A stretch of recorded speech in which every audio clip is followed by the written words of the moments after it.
The Hearts of Gold podcast is brought to you by the Grow and Share Network, produced by Off the Walter Media Productions.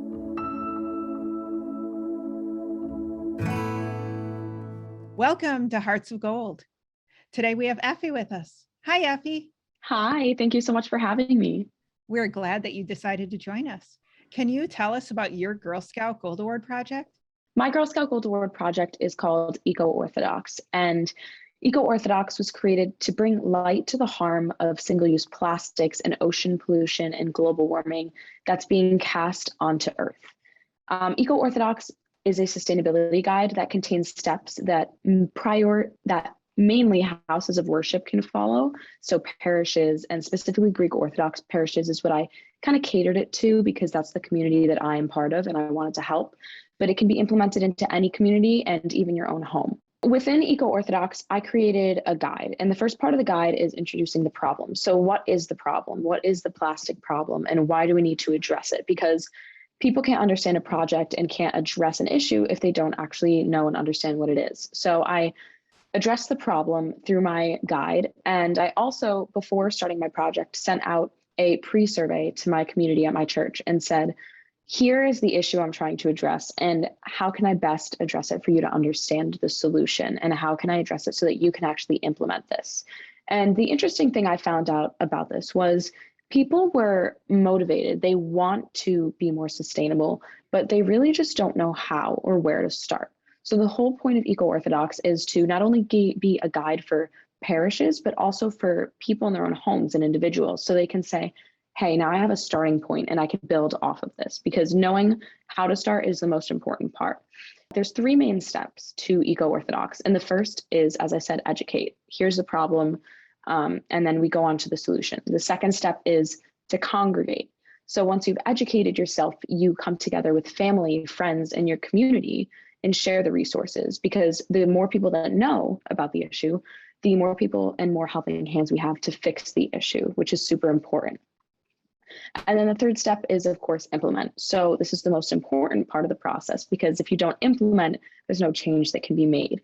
So once learning about the resources available, you have to hold yourself and your church or your community accountable and attempt to make the switch to sustainable for every aspect possible. So within my guide, I had two main parts. The first was Quickstart. And within Quickstart, this was more of the aspect for communities and churches. It contains the 5 R's. So refuse, reduce, reuse, repurpose, and recycle, and how to implement those within your parish. Because as I've learned over this process, less than 9% of items that are actually recycled are actually recycled. So learning other ways and other R's in the process that we can use that don't actually lead to recycling, because other ways might be more sustainable.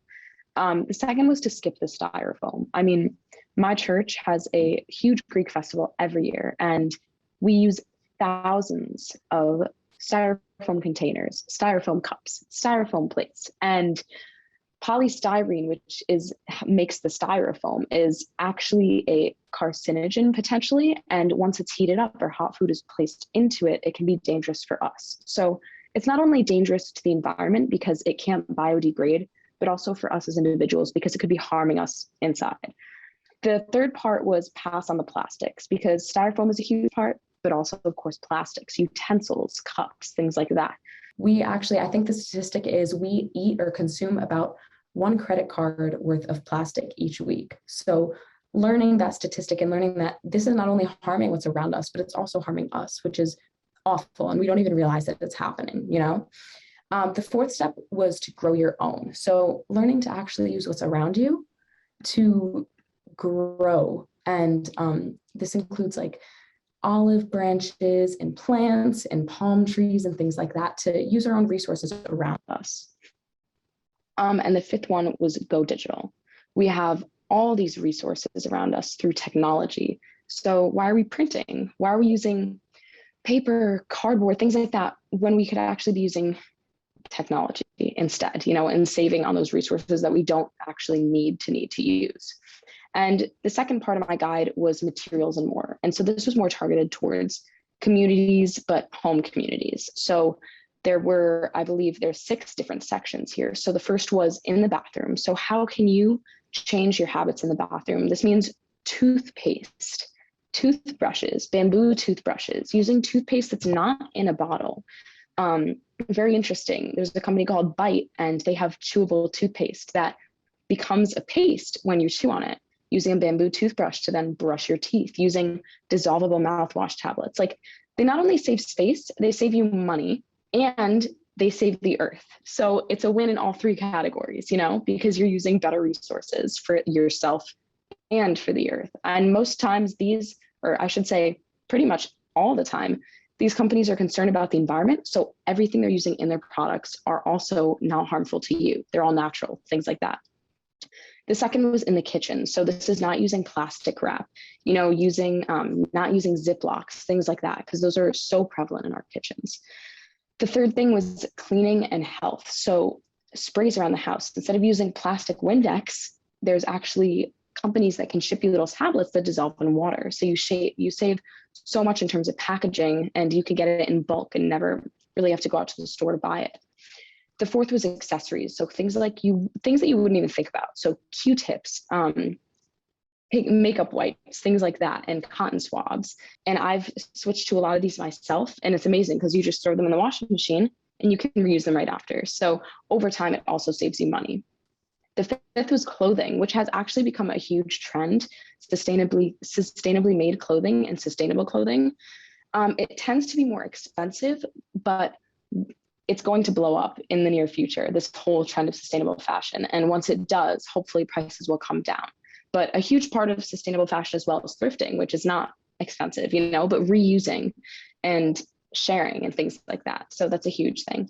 And the sixth thing goes along with education, but it's called In Your Inbox. So what newsletters can you subscribe to that educate yourself? Different companies and businesses, you can learn about what they're doing to be more sustainable and things like that. So the guide has been super interesting to see all different aspects of this and how you can implement it, not only in the community, but also in your home. What kind of feedback have you gotten on your guide? People really enjoy having everything in one place. And I think that was a huge aspect of my project, is that they just want everything in one spot. So they know, okay, I need to change this in my house. I need to change this in my community. Where do I even start? So by having it in one place, they have all the steps laid out. They know exactly where to go. So that has a huge impact and makes a huge difference for people. Has your community been able to have their annual event since the pandemic to put into place some of the things that you've suggested? Because of COVID, and this goes along with one of the hurdles of my project, obviously, their festival this year was a little different because it wasn't truly in person, and they were using leftover materials that they had already purchased. So there wasn't much we could do to implement this year, but currently we are working on putting together a hopefully youth-oriented group. That way we can get youth minds who are really motivated to get this project going within the parish to just say, hey, we can't order any more styrofoam. Like, that has to be stopped because it's damaging to earth, it's damaging to us. And actually the head of the Greek Orthodox Church, the Patriarch, he's called the Green Patriarch, which is funny because he has a huge focus on we need to be sustainable and protect what God created, which is earth.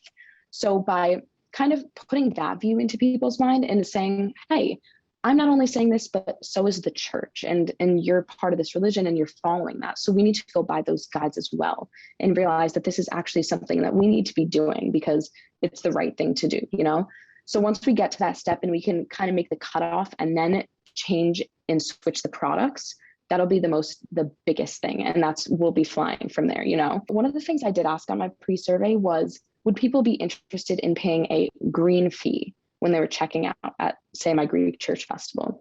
And I got a lot of people that said yes. Let's say the fee is 5 extra cents, for a few thousand people, that makes a huge difference. And that can really cover the extra cost because many of these sustainable and biodegradable items are a little more pricey, which makes it hard to make the switch because obviously plastic can be 10 cents per cup, whereas biodegradable can be more expensive. So if we're able to cover those extra fees, it's much more attractive for communities that they can implement this within their community, especially if they don't have the extra funds. I love how you took a big global issue and were able to focus it down to your church community in order to truly create a very specific focus for your Gold Award project. Did you have conversations with your council or committee members or your church, or how did you manage to identify that specific focus? The focus started my junior year when I took marine biology. That's where my passion and love for sustainability started, because I was learning all about coral bleaching, so climate change, the warming of the oceans, and how we were impacting and kind of starting all of that. And I realized we can actually change, and we can change our habits, and we can have a better impact on the earth. So that's where it started. And once I learned about all that, I was like looking around me and thinking for my gold award, I want to do something that interests me. And I had just taken this class and I was like, hey, my church uses tons of styrofoam and I hate it. I hate it because now I know how it impacts me. And if I'm eating out of it, I'm thinking about how it's impacting me. And then when I'm throwing it away, I'm saying, where's this going? You know? So once I identified that, I realized I need to change this, you know? And even though I'm actually a comm major in school, I love science. So I got to learn about all the different aspects of plastic pollution and things like that. So I've been able to like re-implement it into my community, and that's been really good. Do you have a favorite memory from your project? My favorite memory, I think, has just been the people that I've been able to meet through doing my project. Like, I was connected with an amazing group, which I'll tell you about in a little bit because I know you're going to ask me. And just meeting amazing entrepreneurs and people who are really high up in their businesses who are so focused on sustainability. And I was like, it's not just me focused on it, you know, and it made me feel like I had a support system, and it was super helpful. And so who are some of those people? First and foremost was the Department of Inter-Orthodox Ecumenical and Interfaith Relations at the Greek Orthodox Archdiocese of America. Huge title, but specifically I had a woman named Spiridula Fotinis reach out to me because she was starting to create a series through the Greek Orthodox Archdiocese of America called Greening Your Parish. So it was totally focused on how can we make our parishes more sustainable? And I mean, this is a series that has almost 30 videos and mini documentaries to it, you know? And so being able to be part of this group that we created to green the parish was amazing. And I met amazing people. I met the two people that are heading this series called Green New World TV, John and Alexios Touloupis, and they actually just finished a cross-country sustainability documentary, which is super exciting because, you know, I know them and they're doing all that work, which is awesome. And it's exciting to see everybody around me growing along with what I'm doing, because we can feed ideas off of each other, and we can also give each other ideas on how to grow and expand our projects. And also working with amazing people who are just involved in the environment and their communities and businesses. Nikki Pappas and Gabriella Dukas, they were also in our meetings, and just having all these people around me were amazing. And it was so fun to connect with everyone. And then I would say the third person would be just the people at my church, my mentors specifically, Stephen and Eleni Yates and Stacy Ferentz. They all are involved in catering and gardening and just have a love for sustainability. So it was super fun connecting with them because they told me about resources that I didn't know about, a specific within my community, and kind of helped me learn how to target my community, because dealing with Greek specifically, they can be stubborn and not want to change from what they're used to. So just learning how to kind of change people's perspective was helpful with that. And the last group was Siana's Greek Orthodox Church in Roseville, California. And I got to interview them and work with them. And I was supposed to fly out there, but COVID happened, so I couldn't. I was supposed to see their church in progress because they are a very sustainable community. And I wanted to learn how to implement that here. And of course, in California, they have different growing environments. They grow a lot of their, like I said earlier, palm trees, olives for wine and things, and grapes for wine, things like that. They have everything. They have beehives. They sell the honey in their bookstore. So they're able to produce so much of their own instead of purchasing it and selling it within their church.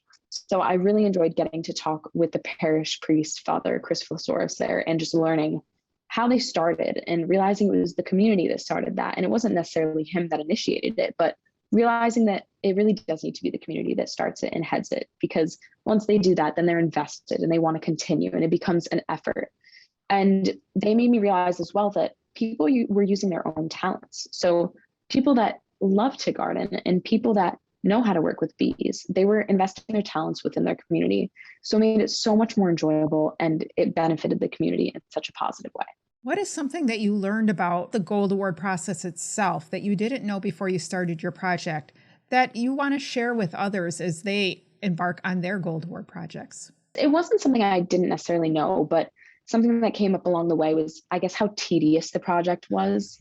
and just a huge long-term project, putting over 100 hours into it and really blood, sweat, and tears going into it, tons of meetings in designing and things like that, working with so many different people. It was an amazing learning experience, but clearly a tough one because I was not only managing school at the same time, but also extracurriculars and jobs. So just learning how I needed to kind of split things up and allocate was a challenge. But I learned through it, and it was a very good learning process. But definitely, I guess I had started on earlier in the process, and I wish I'd set more stricter deadlines for myself. That way I could have stayed on top of it a little better. But obviously, it was great until the end. It pulled through, but definitely wish I had been a little more organized from the beginning. What other Girl Scout experiences do you have to share? When I was younger, I'll be totally clear, I did not like Girl Scouts. I hated camping, and I still hate camping. That was the main thing I associated Girl Scouts with. But I stuck it out. My mom was my troop leader my whole life, starting in kindergarten. So I was like, I'm going to stick it out. I know she wants me to. I'm going to do it for her because I know she really appreciates it. And if she wants me to do it this badly, it's clearly going to have a good impact in my life in the future. So I stuck it out, and I've had amazing memories since I've kind of changed my perspective on it. Like meeting people that I am best friends with and go to college with now, and just the experiences of selling cookies, learning how to talk to people. And believe it or not, I was a shy, thumb-sucking child, but through Girl Scouts, I was able to kind of open my bubble and talk to people and create really tight friendships. And it helped me become the extrovert that I am now. So learning, especially like I was saying, the sales aspect, going to people, kind of trying to persuade them, it was a really valuable thing that I give a lot of credit to right now, because I'm learning to help convince people to donate to things nowadays in college and help me out with things and learning how to connect. And just starting that all from such a young age has been super helpful because it's very comfortable to me now, which is really good. So I was also my daughter's troop leader, and we also had some rocky places during Girl Scouts. What would you say to girls who are experiencing that same relationship, personal relationship, while also a troop relationship with their moms? Definitely try to get the most out of the experience with your troop. And as painful as it can sometimes be having your mom maybe being the troop leader, know that she obviously has really good intentions, and she just wants the group to be successful as a whole. Like, she knows that those relationships that you're forming are seriously going to be lifelong, and you're going to be connected with those people forever. And in terms of you personally, definitely go towards patches and honors and awards that you are interested in personally. So if there's a first aid one and you're interested in going towards health, or you're working towards your EMT or things like that, do that badge, because you're going to learn so much about yourself. It's kind of like getting internship experience before you're even starting that, it's like dipping your toes in every single thing that you could possibly want to, and getting to know what you love and what you don't. So I think that's super important, because it can help you grow as an individual. It can help you have many different trades in your back pocket that nobody will know about, and it's going to help you in the long run. So I wish I did that more. I wish I did more patches, even though I have a ton of them on my desk, but I wish I did more that I truly, truly enjoyed, instead of doing just group-centered ones, Do you have any special words for your mom? Yes, I do. She probably doesn't know this because I don't say it to her enough, but I really appreciated that she made me stick it through, because obviously it's made a huge positive impact. And now I am much more passionate about Girl Scouts than I was in the beginning. And I regret not being passionate about it from the start. But it's made a huge impact in my life, and I'm glad for all the people and connections I've made along the way. So I really appreciate her pushing me through, because it has definitely been positive in the long run. Can you tell us about your other activities that you're involved in, and what your schooling is like, and what your future plans are? I am currently in my second year at Quinnipiac University in Connecticut, and I'm in an accelerated program. So it's called a 3+1, which means I take 3 years, I get my bachelor's degree, and then I come back for an additional year and get my master's degree. So right now I'm in the second year of this program, and I'm double majoring in graphic design and public relations. So having both those in my pocket was super helpful during my project, especially just the connections that I made. I could have people help me design things, and I knew how to create a website. So it was super helpful. And in terms of social media and just pushing out information. And in terms of involvement, I definitely do a lot. I'm super involved in my religious community and my church community. I'm actually the social media manager for the Assembly of Canonical Orthodox Bishops of America.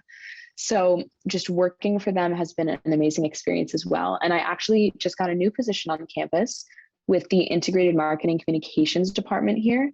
And I work with all things relating to website, article writing, photography. I'm a photographer as a passion and job in my spare time when I have spare time.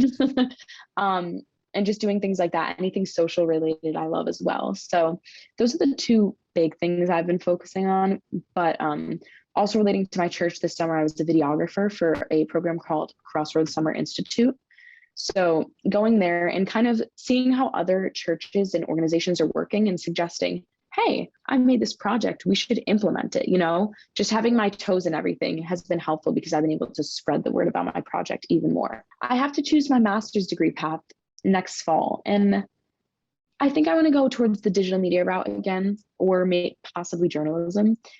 But what I want to do, I don't know, probably work for a media company, something like that. I mean, people ask me, because I do photography, as I said, I have a business, Ephemia Maria, it's called. And people ask me if I want to be a photographer full time. And now that I have this graphic design and PR background, I definitely could grow up and create a personal brand for myself and do that 100%. But I don't know if I want to. Like, I totally love it, but I don't know if I want it to be my main job because it's just been a hobby right now. But I guess if I could commit to it full time, be traveling, be photographing amazing opportunities in Los Angeles or something, I definitely would be. But especially touching on Los Angeles, I'm planning on going there all of next semester to study and do an internship. So, given your strong connection with your church, I'm curious, did you earn any of the Girl Scout faith medals? I did. It was when I was younger. I believe I was a brownie. I actually have a photo of my dad pinning it on me at church in my camera roll. But I did. I don't remember exactly what it was called, but I was involved with that too, because again, my mom was a big proponent of all the scouting, especially within my church. So she helped manage that and get everybody involved who was involved in scouting, both boy and Girl Scouts. So it was really cool. Is there anything else you'd like to share with the audience? I think when it comes to the Gold Award specifically, just be yourself and choose a topic you're actually interested in, because you'll be spending a lot of time on it. So you want to make sure you're invested. And no project is too big or too small. As long as you're invested and you can really justify and support it yourself, then you're going to get to the end to where you need to be, and you are going to make a difference. So as long as you pick something that's close to you and important, you can really advocate for it. And that's the most important thing. And that's what they want to see in the final interview and your final submission and in the proposal that you submit. So I would say that's my piece of advice, is to choose something that is important to you so that you can really give it 100% and make it the best. How do you make your s'mores? So relating to camping, I don't love s'mores either. I know I'm not a popular, that's not a popular opinion, but I will say the only time I will eat marshmallows is if they're in Rice Krispies. So I'll tell you my favorite Rice Krispie, which is, I have to say, probably the M&M Rice Krispies. Those are my favorite. So that would be my preferable campfire snack. I don't know that I've ever had an M&M Rice Krispie. They're good. They come in little minis, so they're like this big. Oh. They're bite-sized. They're perfect. Interesting. Well, thank you so much for joining us today. Thank you for having me. Make sure to click subscribe or follow so you always know when new episodes are released. And don't forget to power your passion and conquer your challenges. The Hearts of Gold podcast is brought to you by the Grow and Share Network, produced by Off the Walter Media Productions. Thank you for listening and spreading the word on what we do. If you want to share your story of how you earned your Gold Award, reach out and send an email to growandsshare@outlook.com. Be sure to listen to the newest episodes on your favorite podcast app, as well as view the full video episodes on youtube.com/Cheryl M. Robinson. That's youtube.com/Cheryl, the letter M, Robinson. Take care, and we'll see you next time.